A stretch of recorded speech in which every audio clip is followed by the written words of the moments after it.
مفتی عبد الرحمن عابد، Islamic scholar.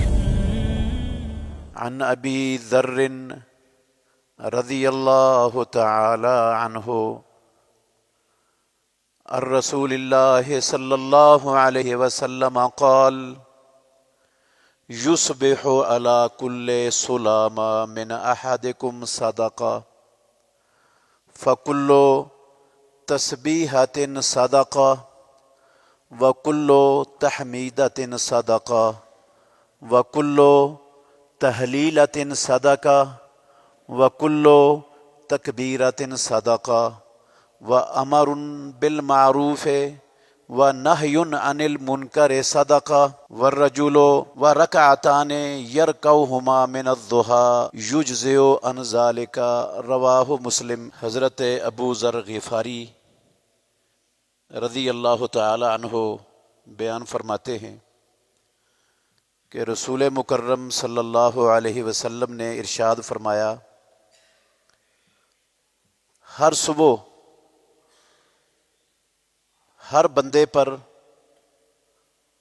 360 صدقے کرنے لازم ہوتے ہیں۔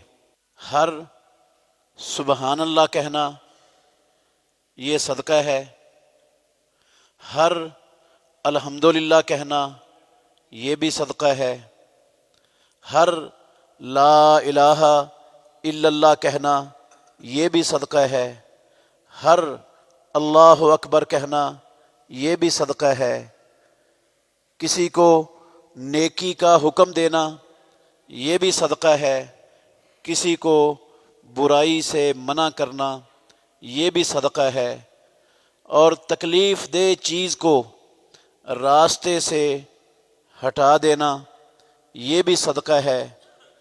اور جو بندہ 2 رکعتیں نماز پڑھ لیتا ہے،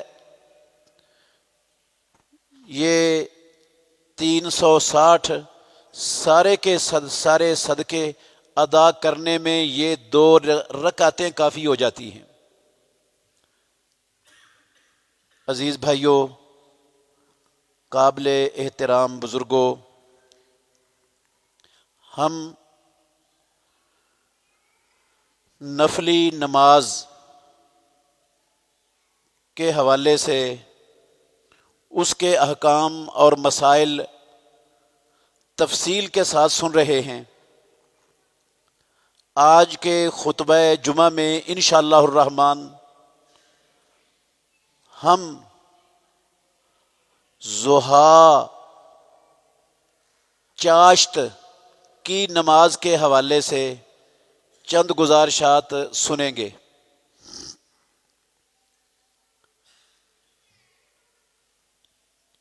چاشت اور ضحیٰ کی نماز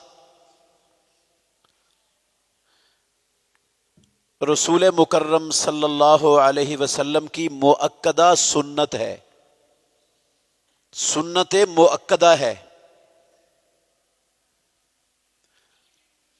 پیارے پیغمبر محمد الرسول اللہ صلی اللہ علیہ وسلم نے بعض صحابہ کو اس کا تاکیدی حکم دیا تھا،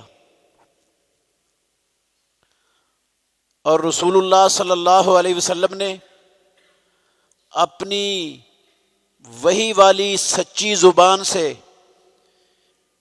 اس نماز کے بے شمار فضائل بیان فرمائے ہیں، اور خود رسول مکرم صلی اللہ علیہ وسلم یہ نماز چاشت کی پڑھا کرتے تھے۔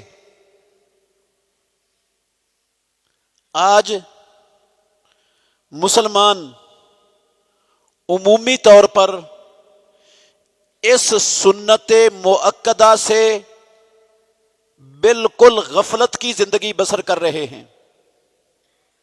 اگر میں کہوں کہ یہ سنت مؤکدہ آج ہمارے معاشرے میں ختم ہو چکی ہے، دفن ہو چکی ہے، تو یہ مبالغہ نہیں ہوگا، جبکہ یہ کتنا عظیم الشان عمل ہے، اور اس نماز سے محروم رہنے والے لوگ وہ کتنے بڑے گھاٹے اور خسارے میں ہیں، انشاءاللہ الرحمن یہ بات آج کے خطبہ میں سمجھنے کی کوشش کرنی ہے۔ 3 باتیں ذکر کروں گا اپنی اس دعوے کے دلیل کے طور پر۔ میں نے کہا یہ سنت مؤکدہ ہے، یہ چاشت کی نماز، اس کی 3 دلیلیں دوں گا۔ پہلی دلیل، رسول مکرم صلی اللہ علیہ وآلہ وسلم نے بعض صحابہ کو اس کا تاکیدی حکم دیا تھا۔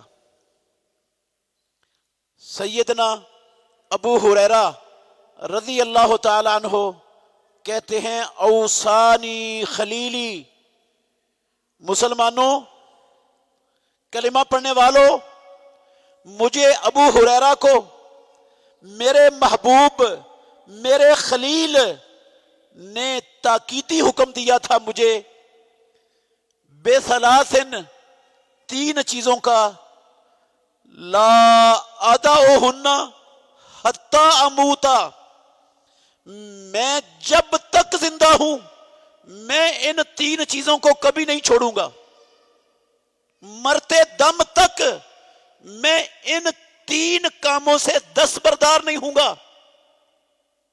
ان 3 چیزوں کا مجھے میرے خلیل نے تاکیدی حکم دیا تھا۔ صوم 3 ایام من کل شہر، ان 3 چیزوں میں سے پہلی چیز یہ ہے کہ رسول مکرم صلی اللہ علیہ وسلم نے ہر مہینے کے اندر 3 روزے رکھنے کا حکم دیا ہے۔ یہ 3 روزے جن کو مسلمان ایام 20 کے روزے کہتے ہیں، وہ روزے ہیں۔ ہر اسلامی مہینے کی 13 تاریخ، 14 تاریخ اور 15 تاریخ کا روزہ، یہ ایام 20 کے روزے کہلاتے ہیں۔ ان ہر مہینے کے 3 روزوں کا رسول مکرم صلی اللہ علیہ وسلم نے مجھے تاکیدی حکم دیا۔ وصلاۃ الضحیٰ، اور مجھے میرے خلیل نے چاشت کی، ضحیٰ کی نماز پڑھنے کا تاکیدی حکم دیا۔ وَأَن لَا أَنَامَ إِلَّا عَلَى وِتْرٍ، اور اس بات کا بھی مجھے تاکیدی حکم دیا کہ میں وطر پڑے بغیر مت سوؤں۔ ابو ہریرہ رضی اللہ تعالیٰ عنہ کہتے ہیں، یہ لفظ ہیں صحیح بخاری شریف کی حدیث میں کہ لا ادعوہن حتی اموتا، میں مرتے دم تک ان 3 کاموں میں سے کسی کام کو چھوڑوں گا ہی نہیں۔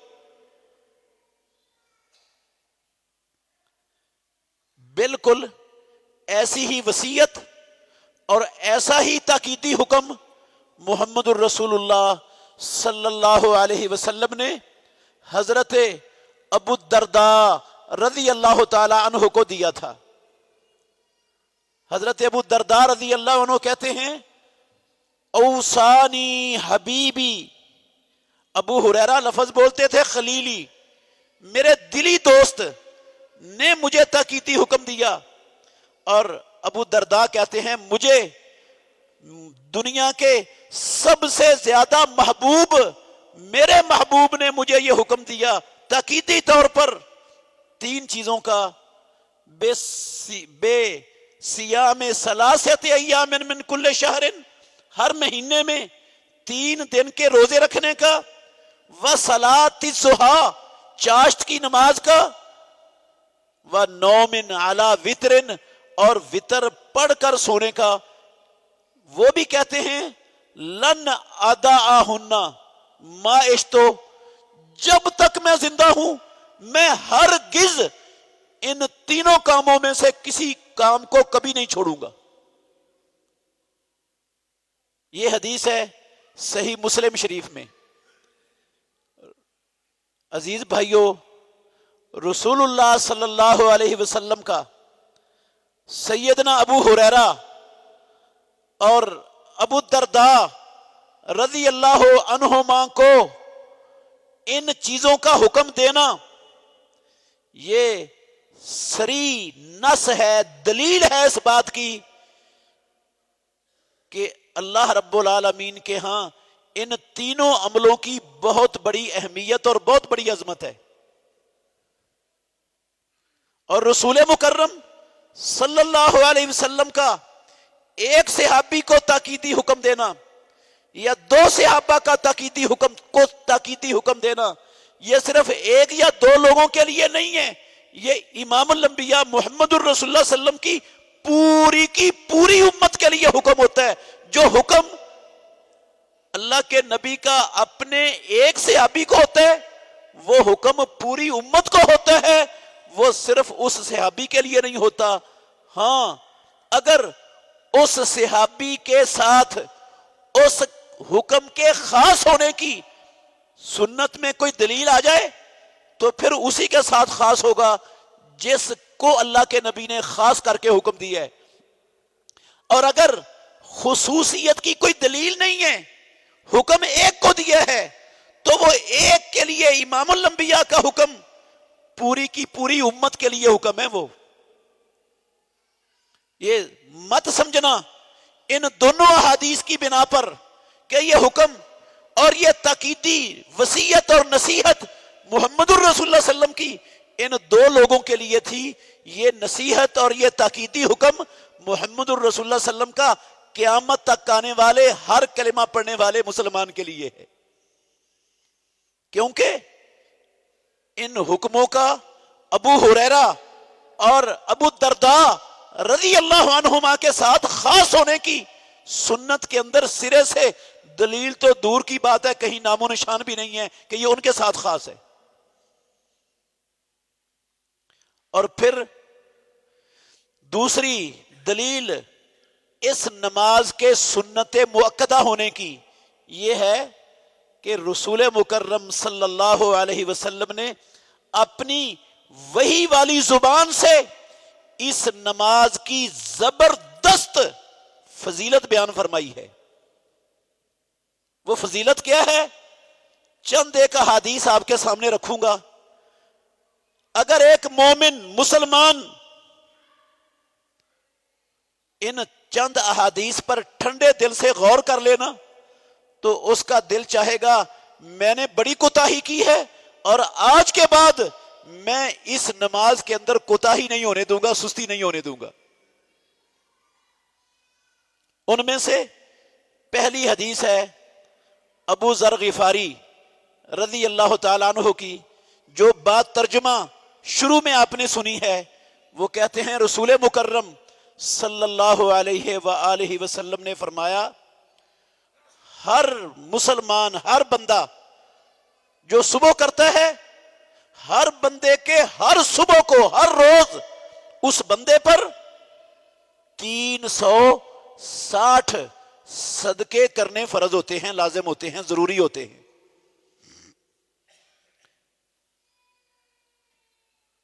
یہ 360 صدقے جو فرض کر دیے اللہ نے روزانہ ہر مسلمان پر، ہر بندے پر، کیسے ادا ہوں گے؟ آپ نے اس کی وضاحت فرمائی کہ جو بندہ ایک مرتبہ سبحان اللہ پڑھتا ہے دن میں، ایک صدقہ ادا ہو جاتا ہے۔ جو الحمدللہ کہتا ہے، اس سے بھی ایک صدقہ ادا ہو جاتا ہے۔ جو لا الہ الا اللہ پڑھتا ہے، اس سے بھی ایک صدقہ ادا ہو جاتا ہے۔ جو اللہ اکبر کہتا ہے، اس سے بھی صدقہ ادا ہو جاتا ہے۔ جو کسی دوسرے کو نیکی کا حکم دیتا ہے، اس سے بھی صدقہ ادا ہو جاتا ہے۔ اور جو بندہ کسی کو گناہ سے، نافرمانی سے، برائی سے منع کرتا ہے، روکتا ہے، اس سے بھی صدقہ ادا ہو جاتا ہے۔ وَيُجْزِئُ عَنْ ذَلِكَ رَكْعَتَانِ يَرْكَعُهُمَا مِنَ الضُّحَىٰ، اور یہ 360 کے 60 صدقے ادا کرنے کے لیے چاشت کی نماز کی 2 رکعتیں کفایت کر جاتی ہیں۔ جو بندہ چاشت کی 2 رکعت نماز ادا کر لیتا ہے، پروردگار اس کے اوپر 360 صدقے جو ہر روز فرض ہوتے ہیں وہ 360 کے 60 پورے کے پورے صدقے اس کے ادا کر دیتا ہے پروردگار۔ بریدہ بن حسیب الاسلمی رضی اللہ عنہ کی روایت ہے، وہ کہتے ہیں کہ رسول اللہ صلی اللہ علیہ وسلم نے فرمایا انسان میں 360 جوڑ بنائے ہیں رب نے، انسانی جسم میں مالک الملک نے 360 جوڑ پیدا کیے ہیں۔ وَعَلَيْهِ أَن يَتَصَدَّقَ عَن كُلِّ مِفْصَلٍ بِصَدَقَةٍ، بندہ جب صبح کرتا ہے تو اس کے 360 کے 360 جوڑ حرکت کر رہے ہوتے ہیں، اپنا اپنا کام دے رہے ہوتے ہیں۔ وہ 360 جوڑ جمے ہوئے نہیں ہوتے، کام کر رہے ہوتے ہیں۔ تو ان 360 جوڑ کا زندہ ہونا، متحرک ہونا، اپنے اپنے کام کے اندر لگا ہوا ہونا، یہ بندے پر لازم کرتا ہے کہ بندہ ہر جوڑ کے کام کرنے کے بدلے میں ایک ایک صدقہ اللہ رب العالمین کے لیے ادا کرے زندگی میں۔ لازم ہے، فرض ہے ہر بندے پر کہ وہ 360 صدقے ادا کرے۔ صحابہ رضوان اللہ علیہ مجمعین نے کہا وَمَن يَسْتَطِيعُ ذَلِكَ، اللہ کے نبی روزانہ 360 صدقے کرنا، اس کی کون بندہ طاقت رکھتا ہے؟ ہمارے پاس تو پہننے کے لیے کپڑے نہیں ہیں، ہمارے پاس تو کئی دن کھانے کے لیے راشن کا لقمہ نہیں ہوتا، آپ کہتے ہیں کہ ہر بندے پر فرض ہے روزانہ 360 صدقے کرے، ہم کیسے کریں گے؟ تو رسول مکرم صلی اللہ علیہ وسلم نے فرمایا، یہ بریدہ بن حسیب رضی اللہ عنہ کی حدیث میں ہے، صحیح مسلم کی حدیث کے لفظ ہیں یہ، آپ نے فرمایا البساق فی المسجد تدفنها، کسی نے مسجد کے اندر تھوک دیا ہے تو آپ اس تھوک سے مسجد کو پاک اور صاف کر دیں، یہ مسجد کی صفائی کر دینا، اس تھوک کو مسجد سے نکال دینا، مسجد کو اس سے صاف کر دینا، یہ صدقہ ہے۔ اور فرمایا کوئی چیز پتھر ہے اس کو رستے سے ہٹا دے، کوئی ہڈی پڑی ہے اس کو رستے سے ہٹا دے، کوئی کانٹا پڑا ہے اس کو مسلمانوں انسانوں کے رستے سے دور کر دے، رستہ کوئی شیشہ ٹوٹا ہوا ہے اس کو رستے سے اٹھا کر دور کر دو کہ کسی مسلمان کو، کسی انسان کو نقصان نہ پہنچ جائے، آسانی سے انسان اس رستے پر چل سکیں، یہ بھی صدقہ ہے۔ اور فرمایا نیکی کا حکم دینا اور برائی سے روکنا، یہ بھی صدقہ ہے۔ صدقے کے لیے ضروری نہیں ہے کہ بندہ پیسے دے یا بندہ کسی کو راشن دے یا کسی کو کپڑے پہنائے یا کوئی اور دنیا کا ساز و سامان کسی ضرورت مند کو اس کی ضرورت پوری کرنے کے لیے دے تو پھر ہی صدقہ ادا ہوتا ہے۔ یہ اعمال بھی، نیک عمل بھی، ہر عمل صدقہ ہے، یہ کام کرو گے تو صدقے ادا ہو جائیں گے۔ اور بندے کے جسم پر 360 جوڑوں کا جو ہر روز صدقہ فرض ہوتا ہے، جو بندہ روزانہ 360 صدقے ادا کر دیتا ہے اس کو کیا انعام ہے اس کے لیے پروردگار کے ہاں؟ ہماری ماں ام المومنین عائشہ رضی اللہ عنہا کی حدیث سے آپ نے اندازہ لگانا ہے، صحیح مسلم شریف کی حدیث ہے، یہ صحیح مسلم کے الفاظ ہیں، کہتی ہے رسول مکرم صلی اللہ علیہ وآلہ وسلم نے فرمایا کہ آدم علیہ السلام کی اولاد کے ہر فرد پر ہر صبح اللہ نے ہر آدم کی اولاد کے فرد کو 360 جوڑوں پر پیدا کیا ہے۔ آدم علیہ السلام کی اولاد کا ہر فرد اللہ نے اس کو 360 جوڑوں پر پیدا کیا ہے، اور اس کے 360 جوڑوں میں سے ہر جوڑ کے بدلے میں اس پر صدقہ کرنا ہر روز ہر صبح کو فرض ہوتا ہے۔ پھر آپ صلی اللہ علیہ وسلم نے فرمایا وہ ایک مرتبہ اللہ اکبر کہہ دیتا ہے یہ صدقہ ہے، وہ ایک مرتبہ سبحان اللہ کہہ دیتا ہے یہ صدقہ ہے، وہ ایک مرتبہ الحمدللہ کہہ دیتا ہے یہ صدقہ ہے، وہ ایک مرتبہ اللہ اکبر کہہ دیتا ہے وہ صدقہ ہے، وہ ایک مرتبہ استغفر اللہ کہہ دیتا ہے یہ بھی صدقہ ہے، وہ کسی کو نیکی کا حکم دیتا ہے یہ بھی صدقہ ہے، وہ برائی سے روکتا ہے یہ بھی صدقہ ہے، وہ کسی کانٹے کو، شیشے کو، کسی پتھر کو انسانوں کے رستے سے دور کر کے رستہ صاف کر دیتا ہے یہ بھی صدقہ ہے۔ اور جو بندہ رسول مکرم صلی اللہ علیہ وسلم نے فرمایا روزانہ یہ والے 360 صدقے ادا کر دیتا ہے۔ الفاظ پر غور کرنا، صحیح مسلم شریف کی حدیث ہے، حدیث نمبر ہے 1007، آپ مسلم سے اٹھا کر دیکھ لینا۔ میں یہ عظمت اپنے پاس سے نہیں سنا رہا، کوئی ضعیف حدیث آپ کے سامنے نہیں رکھ رہا۔ جو بندہ روزانہ اپنے جسم پر فرض ہونے والے 360 صدقے ادا کر دیتا ہے، میرے اور آپ کے نبی ناطق وحی محمد الرسول اللہ صلی اللہ علیہ وسلم نے فرمایا یمشی، وہ 360 صدقے ادا کرنے کے بعد اللہ رب العالمین کی زمین پر چل رہا ہوتا ہے۔ کیسے چل رہا ہوتا ہے؟ وَقَدْ زَحْزَحَ نَفْسَهُ عَنِ النَّارِ، اس بندے نے اپنی جان کو، اپنے آپ کو جہنم کی آگ سے بچا لیا ہوتا ہے۔ اس دن اس نے اپنے آپ کو جہنم کی آگ سے بچا کر وہ اللہ کی زمین پر چل رہا ہوتا ہے جو روزانہ 360 صدقے ادا کر دیتا ہے۔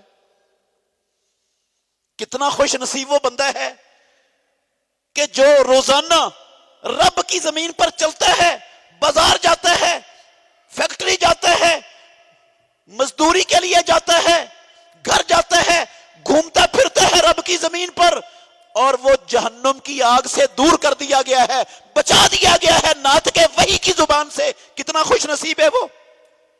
اور یہ عظمت اس بندے کی ہے جو 360 فرض صدقے روزانہ ادا کر چکا ہوتا ہے، وہ زمین پر ایسے چلتا ہے، اس نے اپنے آپ کو جہنم سے بچا لیا اور جہنم سے دور کر لیا ہوتا ہے۔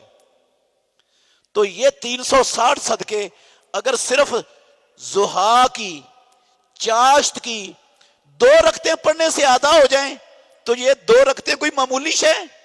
اس کا مطلب ہے یہ چاشت کی نماز کی 2 رکعتیں یہ بندے کو سارا دن جہنم کی آگ سے بچانے کا باعث بن جاتی ہیں۔ فقط زحزح نفسہ عن النار، میرے لفظ نہیں، کسی مولوی صاحب کے نہیں، ناطق وحی کی زبان سے نکلے ہوئے سچے لفظ، صحیح مسلم شریف کی حدیث۔ یقیناً اس بندے نے اپنے آپ کو جہنم کی آگ سے دور کر لیا جس نے 360 صدقے ادا کر دیے۔ تو اس کا مطلب ہے یہ 2 رکعتیں بندے کو جہنم سے آزادی دلانے کے لیے، جہنم سے دور کرنے کے لیے، جہنم سے بچانے کے لیے زبردست عمل ہے جو محمد الرسول اللہ صلی اللہ علیہ وسلم نے سکھایا۔ یہ فضیلت اللہ کے نبی نے ضحیٰ کی نماز کی، جس کو ہم چاشت کی نماز کہتے ہیں، اس کی یہ فضیلت بیان فرمائی ہے۔ اور یہ حدیث بھی ہے، ہم اکثر سنتے رہتے ہیں اور اکثر مساجد کے اندر وہ لکھی ہوئی بھی پڑھتے رہتے ہیں۔ رسول مکرم صلی اللہ علیہ وآلہ وسلم نے فرمایا جو بندہ فجر کی نماز با جماعت ادا کرتا ہے، رسول اللہ کے الفاظ ہیں محترم بھائیوں، جو بندہ فجر کی نماز با جماعت ادا کرتا ہے پھر وہ اپنی جگہ پر بیٹھا اللہ کے ذکر میں مشغول رہتا ہے حتیٰ کہ سورج طلوع ہو جاتا ہے، اور سورج طلوع ہونے کے بعد وہ 2 رکعتیں چاشت کی نماز کی پڑھتا ہے، کانت لہو کا اجر حجن و عمرتن تامتین امام الانبیاء محمد الرسول اللہ صلی اللہ علیہ وسلم نے فرمایا اس بندے کے لیے فجر کی نماز با جماعت پڑھ کے مسجد میں بیٹھا رہا، ذکر کرتا رہا، تلاوت کرتا رہا، اور پھر سورج نکلنے کے بعد 2 رکعتیں اس نے پڑھ لی. ناطق وحی نے کہا ایک حج اور ایک عمرہ، پورے کے پورے حج اور پورے کے پورے عمرے کے اجر حاصل کرنے کی مانند ہے یہ بندہ. جیسے اس نے ایک پورا حج کر کے اور عمرہ کر کے اجر حاصل کر لیا، ویسا اجر پروردگار اس عمل کی بنیاد پر اس کو عطا کرتا ہے. اس سے آپ اندازہ لگائیں کہ یہ نفل نماز جس کو ہم چاشت کی نماز کہتے ہیں، اس کی کتنی بڑی اہمیت ہے اسلام میں. پروردگار نے اس نماز کو پڑھنے والوں کے لیے کتنا بڑا مقام رکھا ہوا ہے. آج حج کرنے والا حج پر جاتا ہے تو کم از کم 5 لاکھ روپیہ اس کا صرف ہوتا ہے. 1 مہینہ کاروبار سے بھی اس کو چھٹی کرنی پڑتی ہے، اور حج کی مشقتیں، مشکلات اور تکلیفیں بھی اٹھانی پڑتی ہیں. گھر والوں سے، عزیز و اقارب سے اتنا عرصہ دور بھی رہنا پڑتا ہے، سفر کی مسافت بھی اٹھانی پڑتی ہے. اس کے بعد جتنا اجر پروردگار اس کو ملتا ہے، عطا کرتا ہے، اگر وہ اجر ان 2 رکعتوں کے پڑھنے سے مل جائے تو میرے بھائیو یہ رب کا کتنا بڑا انعام ہے. کتنا خوش نصیب ہے وہ بندہ جو زندگی میں اس کو اپنا معمول بناتا ہے، اس کا اہتمام کرتا ہے. کوئی بہت لمبا وقت اس کے لیے درکار نہیں ہے، کوئی بہت مشقت والا عمل نہیں ہے، 2 رکعتیں پڑھنی ہے. ویسے بھی بندہ غور کرے تو فجر کی نماز کے فوراً بعد تو کوئی کاروبار شروع بھی نہیں ہوتا. کوئی کاروبار شروع، سونا ہی ہوتا ہے ہم نے جا کے، فجر کی نماز پڑھ کے سونا ہی ہوتا ہے. اگر اس جگہ پر بیٹھے رہیں، چند لوگ ہوں گے جن کا فجر کے فوراً بعد، جن کی ڈیوٹی، جن کا عمل اور کام شروع ہو جاتا ہو، اکثریت فارغ ہوتی ہے یہ ٹائم. اگر وہ اتنا کو ٹائم، کتنا ٹائم ہوتا ہے یہ فجر کی نماز اور سورج نکلنے میں 1 گھنٹہ بڑی مشکل سے ہوتا ہے. اور 1 گھنٹہ بیٹھ کر وہ صبح کے اذکار کر لے، وہ کچھ قرآن مجید کی تلاوت کر لے، اس کا یہ ٹائم ختم ہو جائے گا. صبح کے اذکار میں 100 مرتبہ سبحان اللہ و بحمدہ پڑھ لے، 100 مرتبہ لا الہ الا اللہ وحدہ لا شریک لہ لہ الملک و لہ الحمد وہو علی کل شیء قدیر پڑھ لے.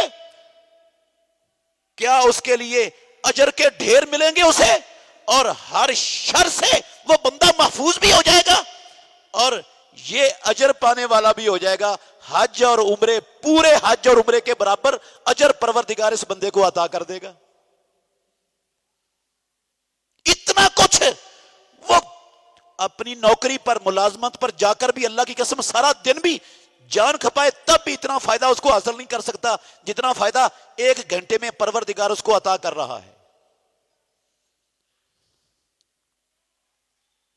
صرف یہی نہیں، آپ کہیں گے کہ بڑا مشکل ہے فجر کی جماعت سے لے کر سورج کے طلوع ہونے تک مسجد میں بیٹھنا، اس اجر کے حاصل کرنے کے لیے بہت مشکل ہے، میں نہیں کر سکتا، میری ڈیوٹی ایسی ہے، میرا کام ایسا ہے. میرے بھائیوں، فرض نہیں ہے، یہ سنت موقدہ ہی ہے نا، سنت موقدہ ہے. اگر آپ اٹھ کر چلے گئے مسجد سے، فجر کی نماز پڑھی ہے، گھر چلے گئے ہیں، تو اس نماز کا اجر رب العالمین پھر بھی دینے کے لیے تیار ہے، اور اعلان کیا ہے اس نے اپنے نبی محمد رسول اللہ صلی اللہ علیہ وسلم کی زبان پر. ایک حدیث میں وہ بھی سنانا چاہتا ہوں، بڑے غور سے سننی ہے. ابو امامہ